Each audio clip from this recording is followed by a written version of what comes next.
নমস্কার বন্ধুরা, আশা করছি আজ সবাই ভালো আছেন। আজ আমরা এমন একটি বিষয় নিয়ে কথা বলবো যেটা ট্রেডিং দুনিয়ায় নতুন থেকে পুরনো সবাইকেই ছুঁয়ে যায়। আমরা অনেকেই ভাবি 1 ঘন্টা চার্ট দেখে লাভ তুলে নেব, আজ একটু সিরিয়াস হলে ভালো প্রফিট করব, বা দু একটা সেটআপ দেখেই টাকা উঠে আসবে। কিন্তু বাস্তবটা ঠিক উল্টো। চার্ট আপনি যতই দেখুন, ইন্ডিকেটর যতই লাগান, যদি আপনার মন ট্রেন করা না থাকে তাহলে ট্রেডিংয়ে কনসিস্টেন্ট লাভ অসম্ভব। তাই আজ আমরা কথা বলবো মনকে ট্রেন করার ব্যাপারে, কারণ চার্ট নয়, মানসিকতাই ট্রেডারের আসল অস্ত্র। ভাবুন তো, আপনি 1 ঘন্টা ধরে চার্টে বসে RSI, MACD, প্রাইস অ্যাকশন সব কিছু বিশ্লেষণ করছেন। মনে হচ্ছে আজকে একটা নিশ্চিত সেটআপ পাওয়া গেছে। এন্ট্রি দিলেন, প্রথম 5 মিনিট সব কিছু ঠিক, তারপর হঠাৎই বাজার উল্টো দিকে যেতে শুরু করলো। তখনই মন কাজ শুরু করে, ভয় আসে, সন্দেহ আসে, প্যানিক আসে। আর ওই মুহূর্তে আপনি যে সিদ্ধান্ত নেন সেটাই আপনার লাভ ক্ষতি নির্ধারণ করে। তাই সমস্যা চার্টে নয়, সমস্যা মনকে প্রস্তুত না করা। ট্রেডিংয়ে সবচেয়ে বড় ভুল হলো নিজেকে বাজারের ওপর নির্ভর করে দেওয়া। বাজার যা করবে সেটাই নেবে, কিন্তু আপনি যা করবেন সেটার দায় আপনার নিজের। আপনি যদি নিজের নিয়ম না মানেন, নিজের ডিসিপ্লিন না রাখেন এবং নিজের মনকে ট্রেন না করেন, তাহলে চার্ট আপনার কোনো উপকারে আসবে না। কারণ ট্রেডিংয়ে 20% বিশ্লেষণ আর 80% মানসিকতা। এবার একটা উদাহরণ দিই। ধরুন আপনি ঠিক করেছেন আজ আপনার 2টি ট্রেড নেবেন, কিন্তু প্রথম ট্রেডেই লস হয়ে গেল। তখন মনের ভেতর একটা আগুন জ্বলে ওঠে, লসটা পুষিয়ে নিতে হবে। এই জ্বালা থেকেই আসে রিভেঞ্জ ট্রেডিং, আর রিভেঞ্জ ট্রেডিং ট্রেডারকে ধ্বংস করে। কারণ তখন আপনি চার্ট দেখছেন না, আপনি নিজের আবেগ দিয়ে সিদ্ধান্ত নিচ্ছেন। আর বাজার আবেগ দেখে না, বাজার চলে নিজের নিয়মে।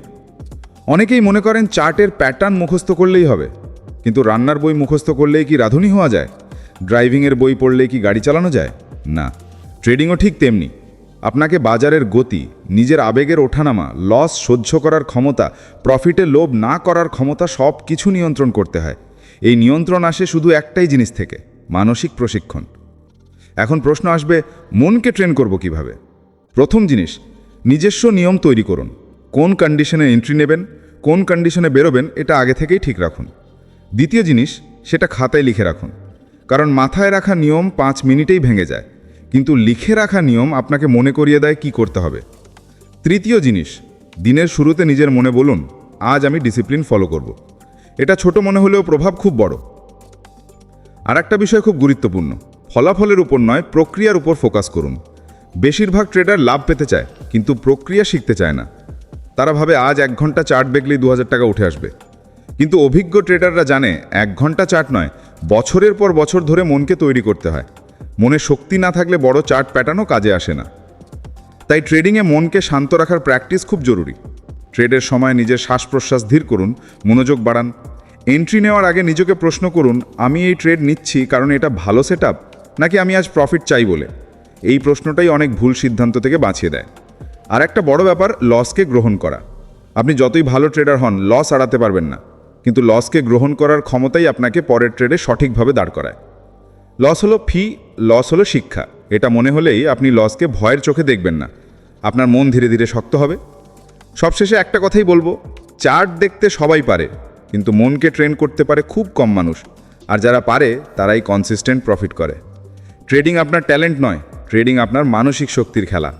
নিজের মনকে যত বেশি স্থির করবেন, যত বেশি ডিসিপ্লিন রাখবেন, ততই ট্রেডিং আপনার জন্য সহজ হবে। তাই বন্ধুরা, মনে রাখবেন, 1 ঘন্টায় চার্ট দেখে লাভ নয়, মনকে ট্রেন করতে হয়। কারণ চার্ট আপনাকে সিগন্যাল দেখাতে পারে, কিন্তু সেই সিগন্যালকে ফলো করার সাহস ও শান্ত মন, এটা আপনাকেই তৈরি করতে হবে। ধন্যবাদ। আজকের মতো এইখানেই শেষ করছি। আগামী দিনে আবার নতুন কিছু নিয়ে ফিরে আসব।